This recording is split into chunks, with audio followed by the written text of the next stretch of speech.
Media వారికి నమస్కారం. ఈరోజు ప్రెస్ మీట్ పెట్టడానికి కారణం ఏమంటే, మా ఎమ్మెల్యే గారు గెలిచినప్పటి నుంచి అమూల్ బేబీ గారు 38 సార్లు ప్రెస్ మీట్ పెట్టినాడు. ఆ ప్రెస్ మీట్ వల్ల పార్టీకి కానీ ఆయనకి కానీ ఎలాంటి లాభం లేకపోగా మా ఎమ్మెల్యే గారి పైన అసత్య ఆరోపణలు, నిరాధారమైన ఆరోపణలతో మా ఎమ్మెల్యే గారిని ప్రజల్లో పలచన కావాలని ఒక పథకం ప్రకారము వాళ్ళ అంకుల్ సాబ్ గారు స్క్రిప్ట్ రాయిస్తే దాన్ని ఊక్కుంటా గాలి పీల్చుకుంటా నత్తిగా మాట్లాడతాడు నిమిదనైనా. నేను ఒకటి చెప్తాను మేయర్ గారికి, అసలు నీకు మేయర్గా ఏమి అర్హతుందని ఆ పదవి నీకు వరించింది? ముస్లిం మైనార్టీకి ఇవ్వాలనుకుంటే జెండాలు మోసి కేసులు మోసి ప్రతిపక్షంలో ఉన్న నాయకులు సీనియర్లు అబూ సాలే కావచ్చు, అదేగా గౌస్బేగ్ కావచ్చు, ఇంకా అనేక మంది మైనార్టీ నాయకులు ఉన్నారు. వాళ్ళు కాదని నీకు ఎందుకు ఇచ్చారంటే, మీ నాయన ఆయనకు దోస్తు, నువ్వు 4-5 కోట్లని క్యాష్ ఇచ్చినావు, నా కింద పడి ఉంటాడని చెప్పి డమ్మీ మేయర్ అని చెప్పి నీకు ఆ పదవిని కట్టబెట్టారు. అసలు నువ్వు ఎలక్షన్ల ముందు ఎవరికి తెలియదు. నువ్వు అలాంటి వ్యక్తికి మేయర్ చేశారు. చాలామంది బాధపడ్డారు. ఈవెన్ జగన్మోహన్ రెడ్డి గారు కూడా ఆ రోజు వచ్చిన ఇన్ఛార్జ్ మంత్రి బొత్స సత్యనారాయణ గారిని అదేవిధంగా అనుకుని ఎమ్మెల్యేగా మందలించారు. ఎవరయ్యా, ఎవరు దొరకలేదా, ఈ నాకాలు పెట్టినాడు, ఏం మాత్రం పిల్లలు తెచ్చిపెట్టారు మీరు అని మందలించాడు. ఇది జరిగిపోయింది. తర్వాత మంచి మాట ముందా పెళ్లి ముందా అంటే మంచి మాట ముందే అంటాం మనము. కానీ ఈ పార్టీలో పెళ్లి ముందు తర్వాత మంచి మాట అన్నట్లుగా టీటీడీ బోర్డు మెంబర్గా ఒక ఎస్టీ కులానికి చెందిన స్టేషన్ నాయకులు ఇచ్చారు. మాకు ఎస్టీలు అంటే మాకు గౌరవము, ఎస్సీలు అంటే గౌరవము, మైనార్టీలు అందరూ మాకు గౌరవమే, మేము వాళ్ళు తప్పడం లేదు. పార్టీలో పనిచేసినటువంటి ఎస్సీ ఎస్టీలు లేరా? ఆ ఎస్టీలు కాకుంటే సాగే చంద్ర గారు లేరా మీ ప్రధాన అంచడు?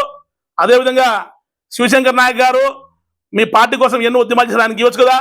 లే, మా ఫ్రెండు నా కింద ఉండేవాడు, డబ్బున్న వాడిని తెచ్చి మీరు పదవులు కట్టబెడతా ఉన్నారు. అదేవిధంగా గన్మ్యాన్ తెచ్చుకుంటారు. ఎవరన్నా నగర కార్పొరేషన్ మేయర్ అంటే పెద్దపడు అంటే ఒక ఘోరమైన పదవిలో ఉన్న వ్యక్తికి గన్మ్యాన్ తెచ్చుకుంటారు. గన్మ్యాన్ తెచ్చుకుంటే మీ రహస్యాలు ఏడ బయటపడతాయో అని గన్మ్యాన్ తెచ్చుకునే కూడా మీరు శాతం చేయలేదు అని అందరూ అంటా ఉన్నారు. కానీ మీరేమంటారు, అంకుల్ వద్దన్నాడు. అంకుల్ ఎందుకు వద్దంటాడు? నీకు గన్మ్యాన్ ఇస్తే అంటే నువ్వు ఎదురు ఆయనకి ఇష్టం లేదా? మీ మాట చర్చలు అవుతా ఉంది. అదేవిధంగా దౌర్జన్యాలు అంటున్నారు. మా ఎమ్మెల్యే గారు దౌర్జన్యం చేశారంట. మొన్ననే చూసాం చిట్టం పోలీస్ స్టేషన్లో ఒక వ్యక్తి వైసీపీ నాయకుడు ఆ రోజు ఒక వాలంటీర్ని లొంగ తీసుకొని పెళ్లి చేసుకుంటాన్ని అనుభవించి తర్వాత ఆమె వీని గతం తెలిసి వదిలేసుకొని పెళ్లి చేసుకుంటా ఉంటే ఆ అమ్మాయితో ఈ అబ్బాయి కలిసి ఉన్న ఫోటోలు పెట్టి పెళ్లి ఆపించాడు. మొన్ననే మా టీడీపీ నాయకుని కొట్టారు. ఇలా విధంగా దౌర్జన్యం చేస్తా ఉంటే తీర్థం పోలీసు వాళ్ళు పట్టుకొచ్చి ఆయన్ని కౌన్సిలింగ్ ఇవ్వాలి, మందలించాలి, కేసు పెట్టాలంటే పార్టీ నాయకులంతా వెళ్ళి ఏదో జరిగిపోతుంది, వైసీపీ నాయకుల మీద దౌర్జన్యంగా కేసులు పెడతామని చెప్పి మన పొలిటీషియన్లు అంతా వచ్చి గొడవ చేశారు. అలాంటి వ్యక్తి కామాంధునికి వైసీపీ వాళ్ళు టికెట్ ఇస్తామంటారు. అట్లా ఇస్తే మాకు మేలే, ఒకటో ఇస్తారంట, ఇవ్వండి మాకు మేలే. మా ఎమ్మెల్యే ఎలాంటి వ్యక్తి అంటే నిష్పక్షపాతంగా వ్యవహరిస్తారు, పారదర్శకంగా పనిచేస్తారు.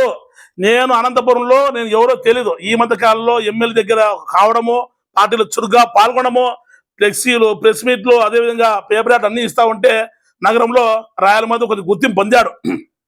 అయితే అలాంటి వ్యక్తి నన్నే, నాపైనే, మా ఇద్దరి పైన కూడా కేసు పెట్టించాడు మా ఎమ్మెల్యే గారు. మేము ఏం తప్పు చేయలేదు.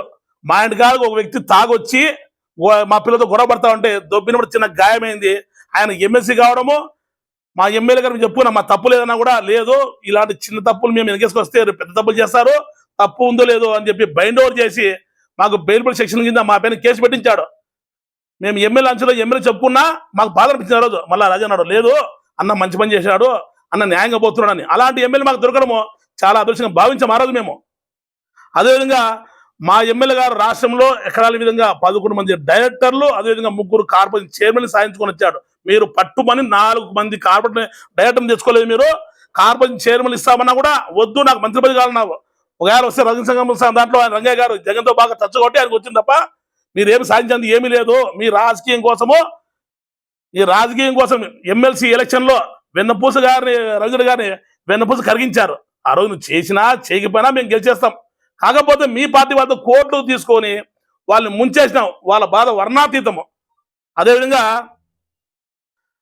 ఇప్పుడు గవర్నమెంట్ మంది కాదు, నెక్స్ట్ వస్తే మధు కథ చూస్తాము, ఆయన పైన కేసులు పెడతామని భయపడిస్తాను. మీ కేసులకి, తాటాకు చప్పలకు, మీ ప్రెస్ మీట్లకు, మీ ఉడత ఊపులకు మేము భయపడే విధంగా ఉంటే మేము రాజకీయాల్లో ఉండలేము. నేను కింద నుంచి వచ్చిన వ్యక్తి, నాకేం కేసులు కానీ మీ భయపడిస్తే భయపడడం కాదు. నేను ఈరోజు ఈ స్థాయికి అయినా అంటే ఎంతో కష్టపడి పైకి వచ్చాను. నాకు ఎంతో మనోధార్యం ఉంది, ఆత్మస్థైర్యం ఉంది. నేను ప్రెస్ మీట్లు పెడుతున్నా అంటే నేను తప్పు చేసి పెట్టాను. నా పైన చాలా మంది శ్మశానం కబ్జా చేశాను ఒక ఆయన అన్నాడు, నిర్మించలేపాడు. అదేవిధంగా నేను ప్రెస్ మీట్ పెడతా ఉంటే మధు డేటా కావాలి, మధు ఎలాంటి వాడు మనకు తెలుసుకొని అది మేము ప్రెస్ మీట్ పెడతాము, మనం కూడా పార్టీకి చురుకంటిస్తాం అనుకున్నారు. నా పైన ఏం కేసులు లేవు, నేను కబ్జాలు చేయలేదు, చీటింగ్ చేయలేదు, మార్పింగ్ చేయలేదు, పోచరీ చేయలేదు. మధు ఏం చేశాడంటే గుళ్ళు కట్టించాడు, కాలనీ లేపించాడు, సొంతంగా 3 కోట్ల రూపాయల ఆస్తి మెయిన్ రోడ్కి నేను కొని ఎరుకుల వాళ్ళతో కొని నేను కాలనీ ఇచ్చాను, ట్యాంక్ కట్టించాను, రోడ్లు ఇచ్చాను. నా కూతురు పేరు సాయి దీక్షిత, నా కూతురు పేరు హర్షవర్ధన్. సాయి హర్ష కాలనీ పెట్టాను, బ్రాకెట్లో మధు కాలనీ పేరు చేసిన దానికి మేము ఈ గుళ్ళని కట్టించాం. మేము దాన ధర్మాలు చేస్తాం, కష్టపడికి వచ్చినాము, అందరికి మంచి చేయాలనుకునే వ్యక్తిని నేను. అదేవిధంగా మా దగ్గర ఉన్న వాళ్ళు ఎలక్షన్ పనిచేసింటే ఎక్కడ రాష్ట్రంలో చేరిన విధంగా 100 మందికి జెట్ సర్వీస్ బుక్ చేసి నేను ఫ్లైట్ ఎక్కించుకొని అందరినీ పిలుచుకొని వచ్చాను. అది నా వ్యక్తిత్వం. అదేవిధంగా నా వార్డులో మధు అయితే గెలవకూడదు, మధు ఎక్కువ ఓవర్ చేస్తున్నాడు అని పక్క వార్డులో ఉండే వారు కార్పొరేటర్ తెచ్చి మా వార్డు పెట్టాలని చూస్తున్నారు. ఎక్కడెక్కడ ఉన్న మా ఇంటిని తెచ్చి మా వార్డు దింపాలని చూస్తున్నారు. అది మాకు చాలా అదృష్టంగా భావించాము. తీరా ఓటర్లు చూస్తే నాకే తెలుసు, 6,000 ఓటర్స్ ఉన్నది, ఇప్పుడు 5,000 ఓటర్స్కి కుదించారు. అంటే మార్పులు చేర్పులు మరణాల తర్వాత. దాంట్లో గతం 2,600 ఉన్న మైనార్టీ ఓటు మా వార్డులో నుంచి వలస వెళ్ళారు. అదేవిధంగా ఆధార్ కార్డు లింక్ అయిపోయినాక కొన్ని ఓట్లు తొలగించారు. తీస్తే 1,200 ఓట్లు ఉన్నాయి దూదేకల ముస్లిమ్స్ కలిపి. అరే బాబు, ఇది ముస్లిమ్స్ వాడు కాదు, మనం ఈ వార్డులో గెలవలేమని చెప్పి వాళ్ళే చెప్తే నాకు ఆశ్చర్యపోతున్నాను. నాకు ముస్లిమ్స్ ఎప్పుడూ సహాయపడతారు, ముస్లిమ్స్ ఇప్పుడు మాకే ఓటేస్తుంటారు. మాకు అంతా అన్నదం, పక్కన అంతా ముస్లిమ్సే. మేము అంగడిపోతే మాపుగా అంగడిపోతాము. టైర్ వచ్చి స్కై టైలర్, నా రైడర్ డాక్యుమెంటర్ రఫీ గారు, నా డ్రైవర్ దాదు, నా వంట చేసేది కదిరి భాష. నాకు ముస్లిమ్స్తో చాలా స్నేహబంధంగా ఉంటాము. మాకు కుల మతాల పట్టింపు లేవు, భిన్న మతాలు ఏకమతం, అది ఒక భారతీయ తత్వం అని మేము నమ్మేవాళ్ళం. మేము తర్వాత వైసీపీ గవర్నమెంట్లో ముస్లిమ్స్కి న్యాయం జరిగిందా, టీడీపీ గవర్నమెంట్ న్యాయం జరిగిందా అంటే చిన్న ఉదాహరణ చెప్తాం. మనం దుల్హన్ పథకం కింద షాదీకి ముస్లిం మహిళ పేదవాళ్ళకి 50,000 టీడీపీ గవర్నమెంట్ ఇచ్చేది. దాన్ని 1,00,000కి పెంచామని చెప్పారు, ₹1 ఇచ్చింది లేదు. మైనారిటీ లోన్ అన్నారు, ₹1 ఇచ్చింది లేదు. ఈరోజు హజ్ ట్రిబ్యునల్ కానీ హజ్ పేరు సబ్సిడీ కానీ చేసిందంటే అది తెలిసిన పార్టీ అని మైనారిటీ వాళ్ళు తెలియజేస్తాను. మేము మేయర్ని మాట్లాడితే ఆయన ఏం చెప్తారంటే, మైనారిటీ అంటే అంత చులకనా మీకు, అంత చిన్న చూపా అంటారు ఆయన. మేము మైనారిటీ పేరెత్తామా, వసీం గారి పేరెత్తాము. అలాంటిది ఆయన కులానికి మతానికి రంగు కలిపి రాజకీయం చేస్తున్నాడు. అదేవిధంగా మా పార్టీలోకి మా ఎమ్మెల్యే గారు చేసే అభివృద్ధి చూసి, ఆయన మంచితనం చూసి గతంలో ముస్లింలందరినీ అనంత వెంకటరామరెడ్డి గారు తొక్కిపెట్టాడు, పైకి రాజకీయ ఎదినని చెప్పి చాలా మంది మాకు 10వ తారీఖు నెక్స్ట్ మంది 10 వలస వస్తున్నారు మాకంతా. అదేవిధంగా కార్పొరేషన్ ఎలక్షన్లు వస్తూ ఉన్నాయి. వాళ్ళు సర్వే చేస్తే 7 నుంచి 8 సీట్లు వస్తాయని వాళ్ళే అంటున్నారు. మేము సర్వే చేస్తే 2 నుంచి 3 సీట్లు మేమంటున్నాము. ఆ 7 రావు, మేము సర్వేలో తేలిన 3 రావు. పనిచేసిన వారికి నమ్మకస్తులు దూరం పెడతాడు, డబ్బున్నోనికి ఫ్రెండ్స్ కొడుకులకి వాళ్ళకి పదులు కడతాడు. ఇట్లా మునిగిపోయేటప్పుడు పార్టీ కార్యకర్తల్ని ముంచేస్తాడు, గెలిచేటప్పుడు తన అనుగుల్ని తన దగ్గర నమ్మకం పెట్టుంటాడు. ఉదాహరణకు ఆ జంబు ప్రకాశం చూసాము, బల్జ గోపాలను చూసాము, వడ్డే గోపాలం, అట్లా చెప్పుకుని పోతే చాతారు ఉంటాయి పేర్లు. నేను చెప్పాము, మాకు అంత అవసరం లేదు. అదేవిధంగా ఒకటి చెప్తున్నాం, కార్పొరేషన్ ఎలక్షన్లో మీరు గెలవలేరు. ఒకవేళ గెలవాలనుకున్నా కూడా డబ్బును రాండయ్యా, మీరు అమాయకులు బలిపశ కాదని చెప్తున్నాము. మాకు మేయర్ పీడి ఎగరేసిన వాళ్ళటే. తర్వాత మీరు వైసీపీ రాకమునుపు నోరు మీద పని మేయర్, వైసీపీ ఓడిపోయి టీడీపీ గవర్నమెంట్ కూటమి గవర్నమెంట్ వస్తానే ఆయన ప్రెస్ మీట్ పెడుతున్నాడు. దాంట్లో ఒక్కటి కూడా వాస్తవాలు లేవు. నచ్చినట్టుగా మాట్లాడతాడు. మా ఎమ్మెల్యే గారు వైసీపీ మేయర్ ఉన్నాడు కాబట్టి వైసీపీ మేయర్ పనులు చేస్తే అది మాకు వస్తుంది పేరు అని చెప్పి ఆయన ఏం చేస్తున్నాడు, వాటిలో అభివృద్ధితో ఆయన ఆటం కలిగిస్తూ ఎక్కడ అభివృద్ధి కాకుండా అడ్డుపడుతూ ఆయన చేస్తా ఉంటే మా ఎమ్మెల్యే గారు ప్రజా దర్బార్ పెట్టి ప్రజలకి ఏమి కావాలో వాళ్ళ సమస్య ఏమో తెలుసుకొని పనిచేస్తా ఉన్నాడు. వీకెండ్ ఎమ్మెల్యే అంట. మా ఎమ్మెల్యే గారు సోమవారం నుంచి శనివారం ఉదయం వరకు అనంతపురం ఉంటాడు. శనివారము ఆదివారం అక్కడ పోతే అది మన డేటగాళ్ళతోనూ అధికారులతోనూ ఐఏఎస్ ఆఫీసర్లతో మినిస్టర్ గారితో పట్టుకొని టౌన్కి ఏమి కావాలో ఏమి అవసరం ఉందో అవన్నీ సమకూర్చుకోవాలని చెప్పి మొన్నే కలిశాడు. నడిమి వంక మరో వంక ప్రొడక్షన్ వాళ్ళు కూడా డబ్బులు ఇస్తామని చెప్తా ఉన్నారు. అది కూడా త్వరలో అయిపోతుంది. రింగ్ రోడ్డు చేయాలని ఉంది. అదేవిధంగా మన ఎన్టీఆర్ మార్గం నుంచి బస్టాండ్ రోడ్లో కూడా ఆ రోడ్డు చాలా ఏళ్ళ నుంచి అది సమస్యలు ఉంది. దాన్ని లీగల్ గా ఫైట్ చేసి వాళ్ళకి కాంపిటీషన్ ఇప్పించి పని చేయాలనుకుంటాడు ఆయన. అదేవిధంగా నేషనల్ పార్క్ కానీ ఒక ₹1 కోటి డెవలప్మెంట్ చేస్తున్నాడు అమేజింగ్ పార్ట్ లాగా. అదేవిధంగా అవినీతి అక్రమాలు అంటున్నారు. అవినీతి అక్రమాలు ఎవరు చేశారయ్యా అంటే మీకు చూపిస్తాను చూడండి. పేదవానికి 2 సెంట్ల స్థలం ఇవ్వరు. ఎక్స్-ఆర్మీ వ్యక్తులకు 5 ఎకరాల భూమి ఇవ్వరు. ఫ్రీడమ్ ఫైటర్లు వాళ్ళ ఫ్యామిలీకి లేవు. మరణిస్తే ఆర్మీలో నేవీలో ఎయిర్ ఫోర్స్ మనిషి వారికి 5 సెంట్ల స్థలం లేదు. కానీ ఈ అనంతపురం మన వెంకటరామరెడ్డి గారు మాజీ ఎమ్మెల్యే గారు భూదాహం చూస్తే నాకే ఆశ్చర్యం వేస్తా ఉంది.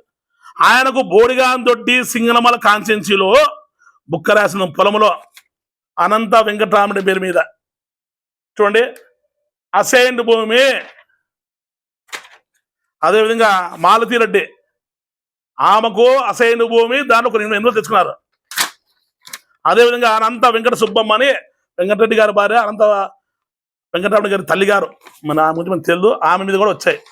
అదేవిధంగా సుబ్బారెడ్డి గారు అనంత వెంకటరామరెడ్డి గారు సోదరుడు. ఇవన్నీ కలిస్తే 90 ఎకరాలు. మీరు ఫోటో కొట్టుకోండి. ఇది వారు అవినీతి. దొంగ అన్నట్లు మా ఎమ్మెల్యే గురించి మీ ప్రెస్ వాళ్ళకు 1 సెంట్ ఇవ్వరు. పేదవారికి 2 సెంట్లు ఇస్తే వంకలో ఇస్తారు, కొండ మీద ఇస్తారు, కోటలో ఇస్తారు. అది వెనక్కి పిక్కలు ముందుకు చచ్చిపోతున్నారు. ఇది మీ పాలన. మీరు అనుకున్న బస్టు పట్టించారు. రాజకీయంగా చాలా మంది అనదొక్కారు. బలిజలకైతేమి, వైశ్యులకైతేనేమి, కురువలకైతేనేమి, బోయలకైతేనేమి చాలా అన్యాయం జరిగింది. కురుబలకు రాఘవప్రసాద్ మిస్సెస్ తప్ప ఎవరు టికెట్ ఇవ్వలేదు. వైశాఖ గూడు మగి తప్ప ఎవరు టికెట్ ఇవ్వలేదు. 24,000 ఓట్ల క్రిస్టియన్వే. ఒక క్రిస్టియన్కి సీట్ ఇచ్చావు నువ్వు. ఏమంటే కోఆప్షన్ ఒక వ్యక్తి జానికి ఇచ్చావు. అంతకుమించి ఏం చేసినావు నువ్వు? నువ్వేదో సచ్చీలుడు, నీతిమంతుడు, మేమంతా తప్పుడోళ్ళ మేంట్లో రోజు ప్రెస్సులు పెడతారు. త్వరలో మేయర్ గారు కూడా ఆయన ఆస్తులు, ఆయన ఎలక్షన్ల ముందు తర్వాత ఆయన ఎంత సంపాదించాడు అన్ని కూడా రేపు త్వరలో ఇప్పుడు ఈ ప్రెస్సులు అన్ని పెడితే బాగుందని ఏమిటాము. ఇలియాన్ కౌసర్ వాళ్ళ ఫ్యామిలీ మెంబర్, మహమ్మద్ ఫర్జానా వాళ్ళ ఫ్యామిలీ మెంబర్, అదేవిధంగా ఎస్సాం లిస్టు ఎన్ని కోట్లు సంపాదించావో, ఎన్ని అక్రమాలను చేసావో, ఎన్ని పినాలు పెట్టావో, నువ్వు తెలంగాణ, ఆంధ్ర, కర్ణాటక అన్ని తీస్తాం. మేము నిరాధార ఆరోపణ చేయం విత్ ఎవిడెన్స్. అదేవిధంగా మహమ్మద్ వసీం సలీం, అదేవిధంగా ధర్మారం మహమ్మద్ సలీం, ధర్మారం సైదాబేగం వాళ్ళ తల్లి గారు అన్నీ తీస్తాం. ప్రెస్ మీట్లు పెట్టాలంటే భయపడాలి. మీరు న్యాయంగా మాట్లాడండి. విమర్శకు ప్రతి విమర్శ చేయండి. మీ పార్టీకి మెల్లి తీసుకురండి, మీకు మెల్లి తెచ్చుకోండి. అనంత పేరు న్యాయం చేయండి. అన్యాయాలు పైన అక్రమాలు పోరాడండి.